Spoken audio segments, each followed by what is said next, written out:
और करो ये एक ऐसा यथार्थ है जो बताने लायक नहीं है। मतलब जो मैंने अभी ये कहानी बताई, मेरे मास्टर ने मुझे कहा साला चमार गेंडल होशियार बनता है, ये बताने लायक बात है?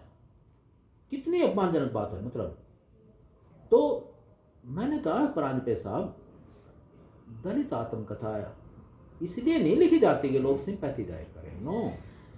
मैंने कहा ये आपको क्योर करने के लिए लिखी है, ये आपका इलाज करने के लिए लिखी है। जो सो कॉल्ड सवर्ण समाज है, इतना असंवेदनशीलता से कई बार ऐसी भाषा बोल जाता है।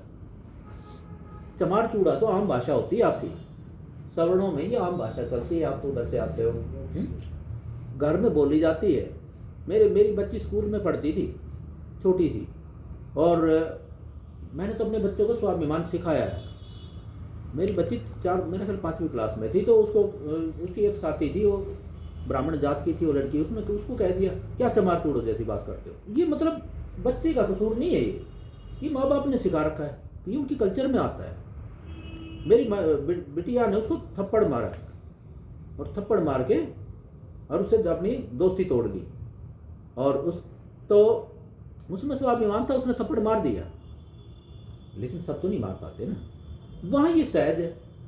तो ये सहज संस्कृति है ना, जो जातिवादी संस्कृति है, हमें इसको खत्म करना है। तो मैंने कहा इसका पर्पज है ना दलित आत्मकथा का, गैर दलितों में जो एंटी दलित बायस है उसको करेक्ट कर, उसको ठीक करना है, उसको हटाना है, तब सभ्य समाज बनेगा। हम सब का पर्पज सभ्य समाज बनाना है, ये सारे पूर्वाग्रहों को हमें खत्म करना है। ठीक है सर, मेरा एक सवाल है आपसे। हाँ, बच्चे वैसे सवाल पूछ रहे हैं, काफ़ी अच्छा लग रहा है, तो हाँ चल पूछ लीजिए, फिर आपके भी कुछ सवाल रह गए होंगे। हाँ सर, आप जैसे कि आपने देखा होगा कि समाज में कई लोग हैं जो ऊंचे ऊंचे पदों पर हैं, अपने समाज के हैं, तो वो तब तक तो समाज के लिए कुछ कार्य करते नहीं है, लेकिन जब वो रिटायरमेंट वगैरह हो जाते हैं तो वो समाज में आते हैं, तो इसका क्या कारण है? देखो ऐसा है, दलित समाज के दलित अधिकारियों की बात कर रहे हो आप शायद, और दलित समाज के जो दूसरे सीनियर लोग हैं, बड़े पदों पे जो गए, एक बात तो मैंने देखी है, मैं इन लोगों में, इस तरह के लोगों में मेरा भी काफ़ी मतलब मैं जानता हूँ, आना जाना भी होता है।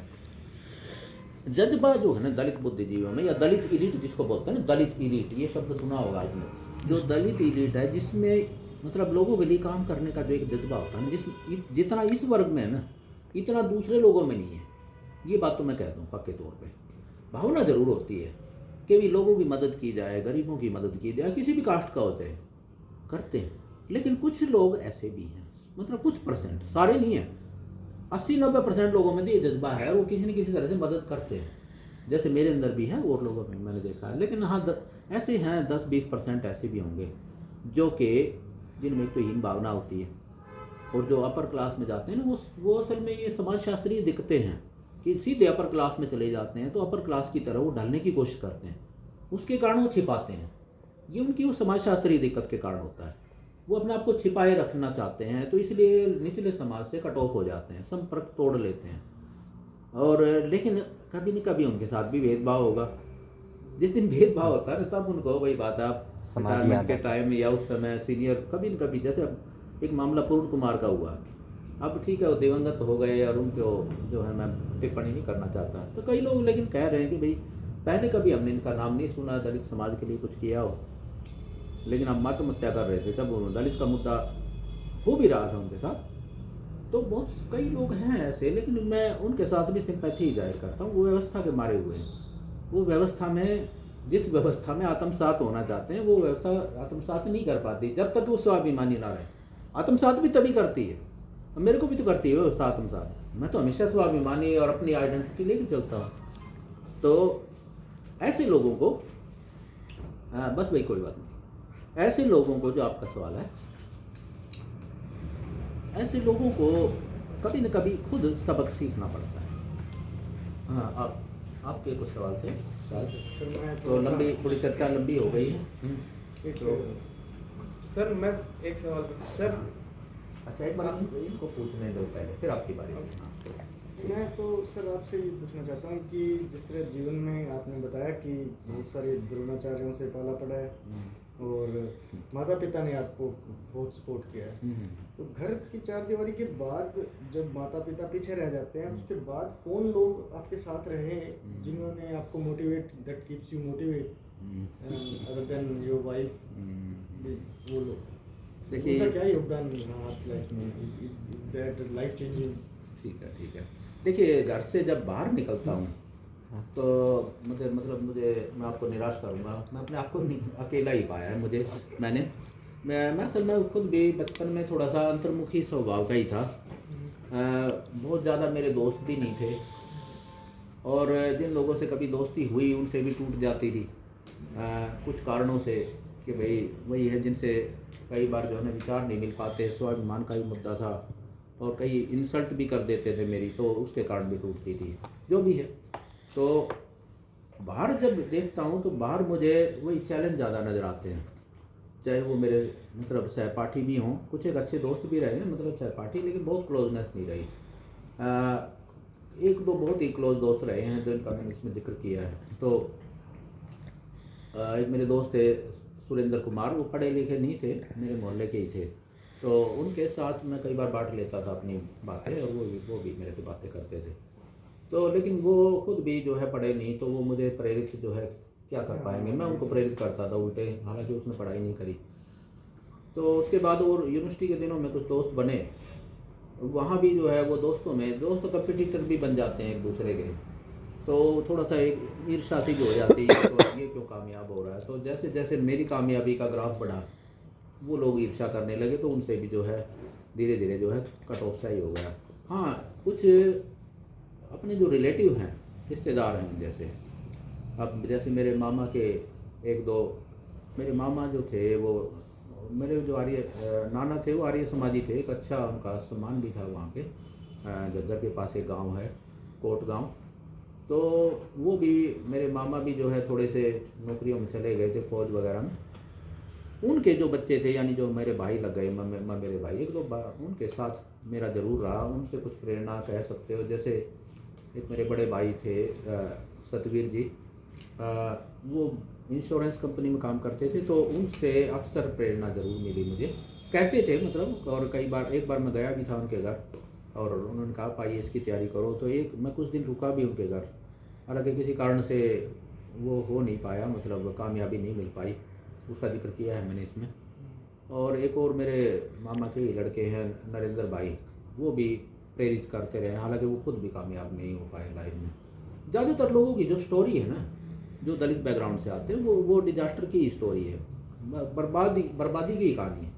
देखिए हम जिस समाज में पैदा होते हैं ना, खासकर दलित वर्ग के लोग, इसी समाज में वो बनते हैं, इसी समाज में ज़्यादातर तो बर्बादी हो जाता है। किस समाज से किस तरह से निकलते हैं, कुछ एक लोग हैं ऐसे जो कामयाब, जिसको सक्सेस स्टोरी कहा जाता है। तो मेरी स्टोरी उन लोगों की है, जो एक तरह से यही कह सकते हो अपने दम पे और अपने माँ बाप की मदद से, प्रेरणा जो आप कह रहे हो ना, या हेल्प की बात, टीचर से भी मैंने जिक्र कर ही दिया, तो मैं और किसको याद करूँ, तो मुझे एक दो चुनिंदा एक या दो तीन लोग ही याद आते हैं, बहुत ज़्यादा याद नहीं आते। हाँ, चट्टान की तरह मेरे माँ बाप ज़रूर थे, हालांकि इकोनॉमिकली फाइनेंशियली उतना वो सपोर्ट नहीं कर पा रहे थे, लेकिन वो बड़ी बात नहीं है, बड़ी बात है उनकी प्रेरणा रही, उनका साथ रहा। तो सर एक लास्ट क्वेश्चन। हाँ last sir, where you see yourself now sir? नहीं, मैं अपने आप को कहाँ देखता हूँ? यस, ये है आपका। तो अपने आप को वैसे मैं अभी भी एक क्रॉस रोड पे ही देखता हूँ, एक ज़िंदगी का एक चौराहा है। वैसे देखिए मैं ज़िंदगी के उस मोड़ पे हूँ अभी, 2-3 साल में रिटायर हो जाऊँगा, 30 साल की मेरी नौकरी हो चुकी है, तो एक मैच्योर स्टेज है। वैसे नौकरी भी लगभग पूरी होने को आ रही है, और थोड़ा सा एक सेटिस्फेक्शन भी है कि कुछ मैं कर पाया हूँ, अपनी लाइफ तो बनाई, यही अपने आप में एक उपलब्धि है। देखिए भाई, दलित आत्मकथा क्यों लिखी जाती है, इसका एक जवाब और दूँ मैं कि भाई दूसरे लोगों की जो कहानियाँ हैं ना, देखिए दलित आत्मकथा एक राम कहानी नहीं होनी चाहिए। मैंने बहुत सारी कहानियाँ पढ़ी हैं आत्मकथाएँ, लोग क्या करते हैं अपनी कहानी सुना रहे हैं, मैं वहाँ गया, मैं फलाने से मिला, मैं एक बंदा लिखता है मैं इंदिरा गांधी से मिला, फिर मैं जैल सिंह से मिला, तो मैंने कहा what make it any sense, किससे मिले किससे नहीं। तो मैं थोड़ा सा आपके सवाल पे ही हूँ अभी। तो मतलब आत्मकथा देखिए अपने आप में एक सामाजिक इतिहास होता है। आपके पास कुछ ऐसा बताने के लिए है जो समाज में जो बदलाव आए हैं, है ना, उन बदलावों का आप भी हिस्सा रहे हो बाई चांस, और उनको आप बता सको कि ये समाज क्या है, किस तरह से चेंज आ रहे हैं। तो मैंने वो हरियाणा में जो ये 80 का दशक है और 90 का दशक, मेरी जो कहानी है रोहतक से शुरू होकर कुरुक्षेत्र तक जाती है, और उस दौरान हरियाणा में जो बदलाव आ रहे थे, उथल पुथल जो मचा हुआ था, आरक्षण विरोधी आंदोलन चल रहे हैं, और उन चीज़ों का, उन आंदोलनों का हमारी ज़िंदगी पर जो मारक प्रभाव पड़ रहा है, वो भी मैंने इसमें दर्शाया। तो ये सिर्फ मेरी कहानी नहीं है। तो अपने आप को मैं कहाँ पाता हूँ, तो मैं यही देखता हूँ, एक तो कि भाई ऐसे हालातों से निकल के देखिए मैं एक शानदार स्टेज पर ज़िंदगी के, नो डाउट, कि मैं कभी कभी तो ये सोचता हूँ यहाँ पहुँचा कैसे। जरा बैठ जाइए, कोई बात नहीं, बैठ जाओ, कोई नहीं, अपने आप पी लेंगे। तो दूसरा ये है कि एक क्रॉस रोड भी है। क्रॉस रोड इस वे में है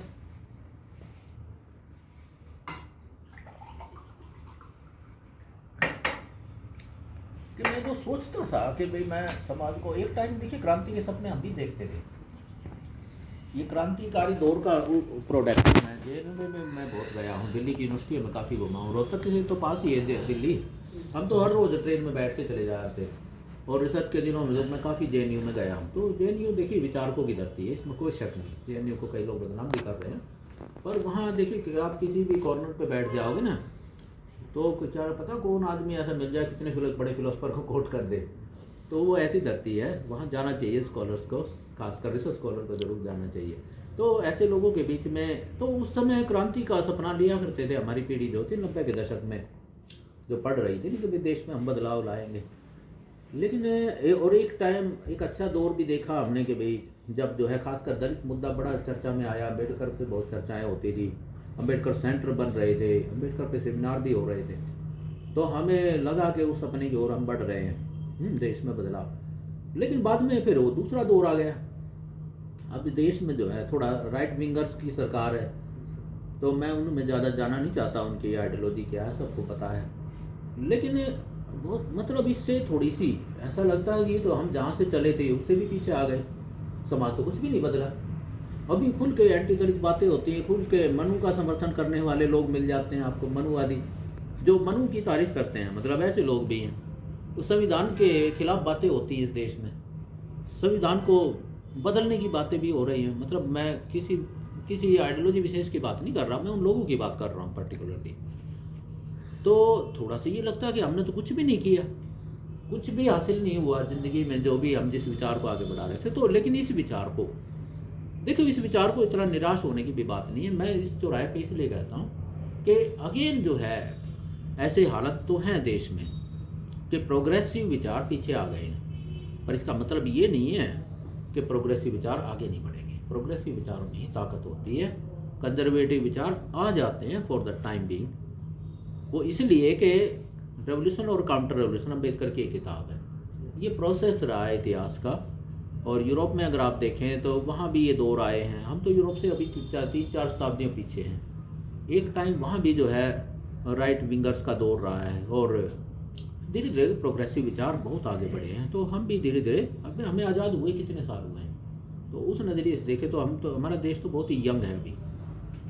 तो वो क्रांति का सपना मेरा अभी भी जिंदा है। देश क्रांति का मतलब ये नहीं कि हम कोई खून खराबा करेंगे, हमारा नॉन वायलेंट ढंग से समाज में सामाजिक न्याय लाने का भी सपना है एक, जिसमें सब लोग बराबरी से रहें, सब लोग, वही गुरु रविदास का जो विजन है ना बेगमपुरा का, कि कोई बेगम ही ना हो, जहाँ ऐसा शहर बसाऊं जिसमें कोई गम ही नहीं हो।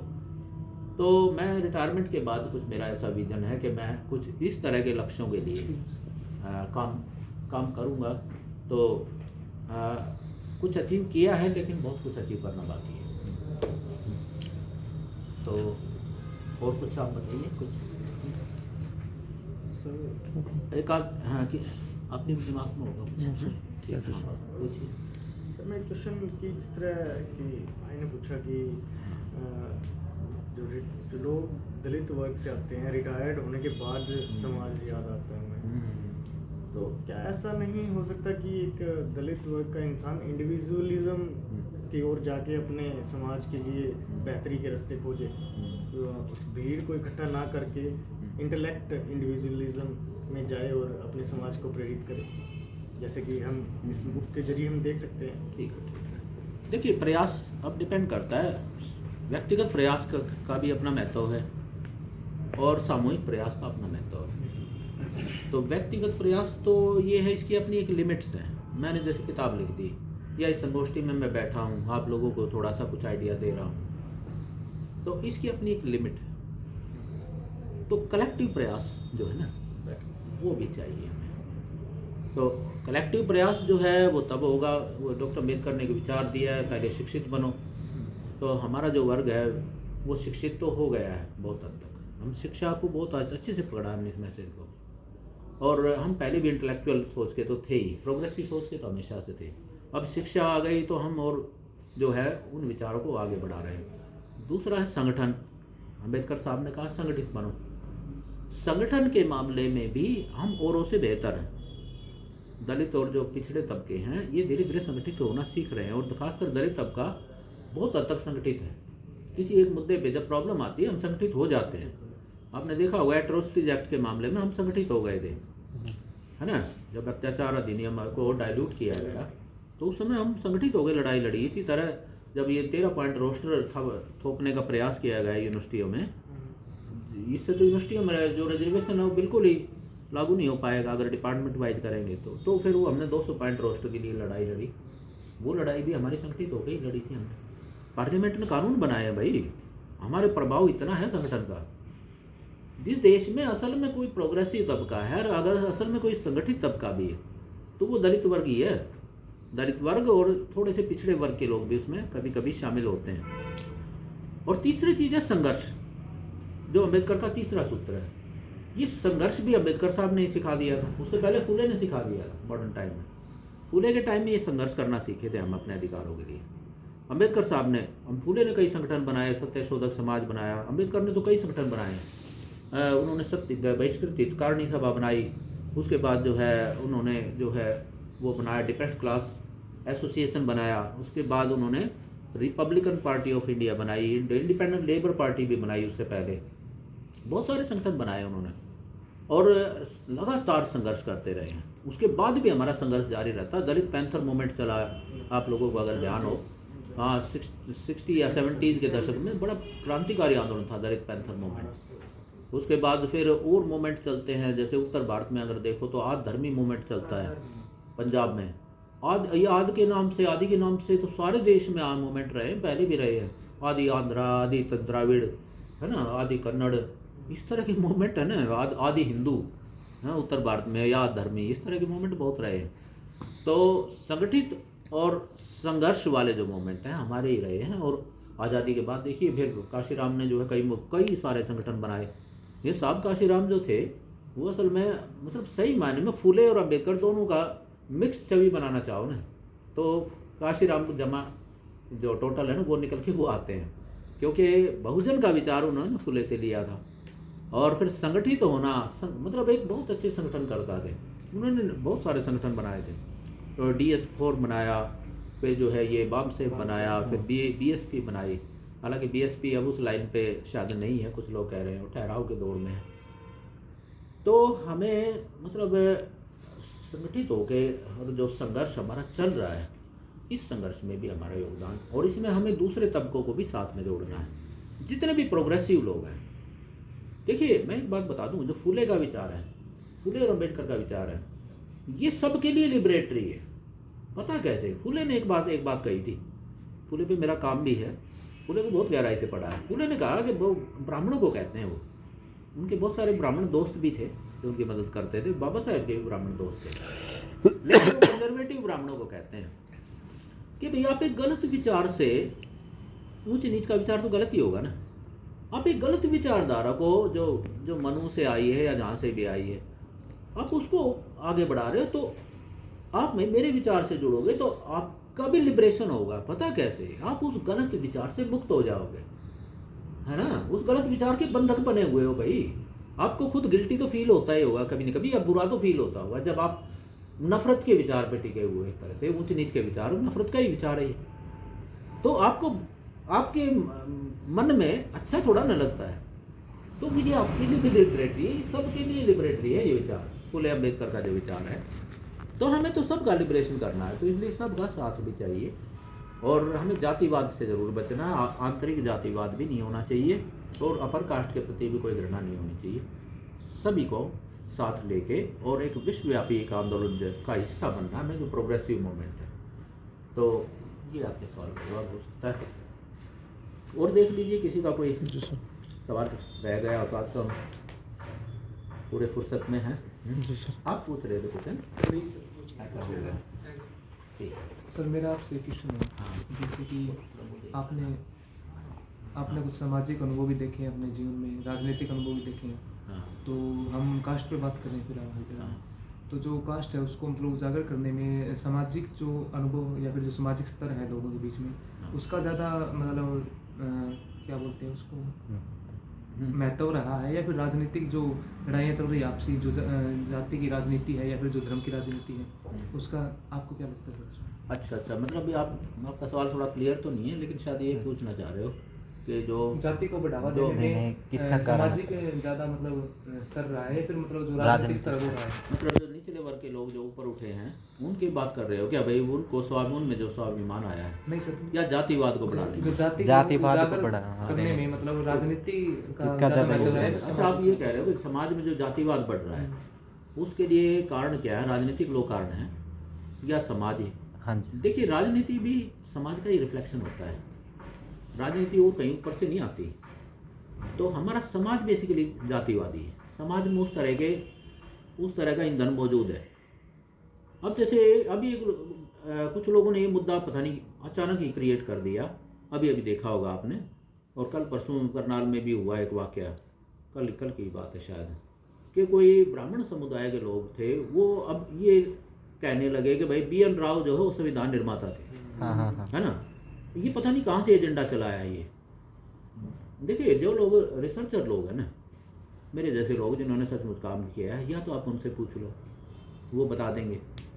BN राव इस देश के कॉन्स्टिट्यूशनल एडवाइजर थे, संविधान सभा के कॉन्स्टिट्यूशनल एडवाइजर थे। एक एडवाइजर को पूरी संविधान सभा की सलाह के लिए थे, आप संविधान का श्रेय दे दो कि भी संविधान इसने बनाया।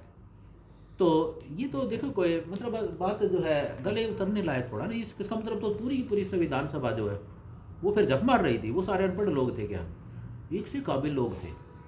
और प्रोसेस क्या था, जो वो थे एडवाइज़र, उसने एक ड्राफ्ट बनाया। BN राव जो है नो डाउट बड़े सीनियर आदमी थे, और उससे पहले भी उनका काम है लीगल ल्यूमिनरी के तौर पे, वो इससे दक्षिण भारत से आते थे। तो उसको चुना गया इस काम के लिए, संविधान सभा ने, हाँ, भारत सरकार ने उनको चुना। उन्होंने एक ड्राफ्ट बना के दिया, मसौदा तो बनाएगा ना, ऑफिस ही बनाता है ना, वो संविधान के ऑफिस को देख रहे थे। और उस मसौदा पे को दे दिया उन्होंने ड्राफ्टिंग कमेटी को, जिसके चेयरमैन डॉक्टर अम्बेडकर थे। तो उसमें बहुत सारे चेंज तो अम्बेडकर ने शुरू में ही करे उस ड्राफ्ट में। संविधान सभा के अंदर फिर जो डिस्कशन हुआ उसके अनुसार और चेंज करे, फिर वो पब्लिक डोमेन में डाला गया, लोगों से विचार आए, वो उसके अनुसार फिर चेंज करे। फिर जो है एक क्लोज बाय क्लोज चर्चा हुई उस चर्चा के बाद फिर देखिए, हर एक चर्चा में अम्बेडकर को आप देखोगे ना, 11 वॉल्यूम है कॉन्स्टिट्यूंट असेंबली डिबेट्स के, वो 11 मैं देख चुका हूँ।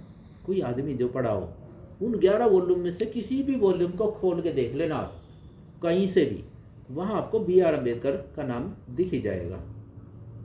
ये है उस आदमी का योगदान। वो हर चर्चा में, हर क्लोज पे जो चर्चा हो रहे हैं उसमें वो फाइनल वर्ड दे रहे हैं, एक तरह से चर्चा को करवा रहे हैं, उस पर सहमति बनवा रहे हैं, और फाइनल लाइन उन्होंने ही ड्राफ्ट करी है। तो कौन होगा ड्राफ्टमैन? संविधान का ड्राफ्टमैन कौन होगा फिर? तो और सुनिए, TT कृष्णाचारी कहते हैं, TT कृष्णाचारी, जो कि इसके मेंबर थे, बाद में मेंबर बने थे, किसी की डेथ हो गई थी या किसी ने रिजाइन दे दिया था शायद। TT कृष्णाचार्य ने उस दिन कहा, ये है 25 नवंबर 1949 की बात, जिस दिन संविधान सभा में सब लोग असेंबल हुए और इसको अपनाया, संविधान को अपनाया जा रहा था। तो उस समय लोगों ने अपनी बात कही। टीटी कृष्णाचार्य कहते हैं कि भाई असल में आप लोगों ने ये हमें दिया था काम ड्राफ्टिंग कमेटी को, ये इसमें जो है ये 7-8 मेंबर थे, शायद 7 मेंबर थे। वो कहते हैं सबका बताते हैं इंक्लूडिंग खुद। वो कहते हैं सब लोग इतने ज़्यादा बिजी रहे कि असल में कंट्रीब्यूट नहीं कर पाए। देन वो कहते हैं then whole burden fell upon Ambedkar who was chairing this drafting committee. तो वो कहते हैं सारा का सारा श्रेय अम्बेडकर ने अपनी सेहत की भी परवाह नहीं करी और इतना मेहनत करी है। ये बात वो भी कहते हैं, ये बात राजेंद्र प्रसाद भी कहते हैं। डॉक्टर राजेंद्र प्रसाद वो कहते हैं मैं इस चेयर पे बैठा बैठा ये ऑब्जर्व कर रहा था तो किस आदमी का क्या काम था। वो अम्बेडकर को कहते हैं कि इस आदमी ने अपनी, वो भी यही कहते हैं, अपनी सेहत की भी परवाह नहीं करी लेकिन इसको सक्सेसफुली इस काम को पूरा किया।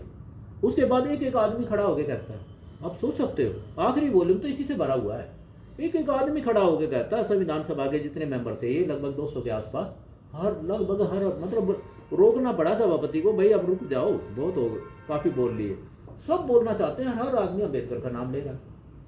अरे यार इतनी मतलब बेशर्मी की तो हद है। आप उस आदमी ने जितनी इतनी मेहनत करी जिसको हर आदमी मान रहा है फिर भी उसको श्रेय नहीं देना चाहते, क्यों? यही तो आ गया ना। अब अम्बेडकर का जख्म तो भरता नहीं है। अम्बेडकर का इतना बड़ा योगदान इस देश के लिए लेकिन उसको मानना नहीं चाहते। आप एक क्लर्क को, मुझे माफ़ करना, मतलब वो है तो आपके ऑफिस के ही आदमी, आप उसको श्रेय दे दोगे, ये तो जातिवादी सोच हो गई ना। तो ये जातिवाद जो है समाज में मौजूद है, लेकिन हाँ हमारे जो स्वार्थी नेता हैं वो अपनी भूमिका से बच नहीं सकते, वो इसको भड़काते हैं क्योंकि ईंधन मिलता है। अभी ग्वालियर में एक मुद्दा चल रहा था, ग्वालियर में जो वहाँ की हाई कोर्ट है ना, जो बॉम्बे मध्य प्रदेश की हाई कोर्ट है ग्वालियर में, तो वहाँ पे अम्बेडकर के स्टैचू लगाने की मांग उठ गई। जाहिर सी बात है, संविधान के निर्माता है तो उनकी स्टैचू लगना कोई बुरी बात नहीं, लेकिन अचानक ही किसी कोई पता नहीं कौन मिश्रा है कोई है वो अचानक ही BN राव को ले आए, नहीं BN राव की फोटो लगाओ। तो अब देखो ये तो खाम है, ये राजनीतिक लोग हैं ना, ऐसे भी कृत्रिम विवाद खड़े करते हैं। है तो समाज में तो बारूद है वो, पर वो उसको हवा देते हैं अपने स्वार्थ के लिए। तो समाज को भी थोड़ा सा जागरूक होना होगा, इस तरह के लोगों को हवा ना दें। समझदार लोगों को, सबको ये कहना होगा, ब्राह्मणों को भी ये कहना होगा, सिर्फ दलितों को कहने से बात नहीं बनेगी, ब्राह्मणों को भी आगे आके कहना होगा कि भी इसमें क्या दिक्कत है। अम्बेडकर साहब ने हम सब के लिए इतना शानदार मेहनत करके एक संविधान बनाया तो उसको हम श्रेय देते हैं, इसमें क्या दिक्कत है। नो डाउट हमारे संविधान जो है हम सब की मेहनत से बना है, उसमें BN राव की भी मेहनत लगी है, संविधान सभा के सब लोगों की लगी, पर भाई इसको फाइनल तो अम्बेडकर साहब नहीं करा ना, वो ही बात chair in the drafting committee. तो आपके सवाल के जवाब में मैंने ये वाकया बताया है।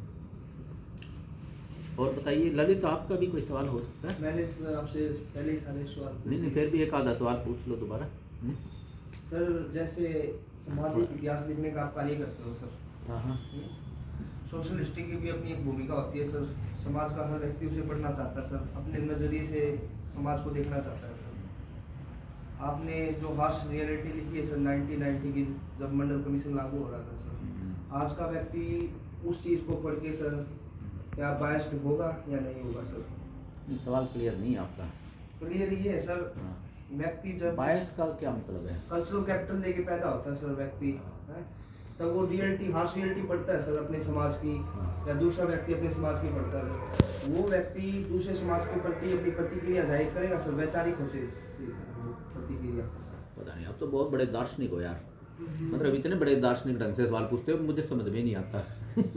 सवाल क्लियर करो यार, क्लियर है सर। जैसे 1990 कई चीजें मिला देते हो आप, मंडल कमीशन का जिक्र किया सर, आप कई चीजें मिला रहे हो आप। सोशल हिस्ट्री सर मैं आजकल कुछ ज़्यादा ही पढ़ रहा हूँ।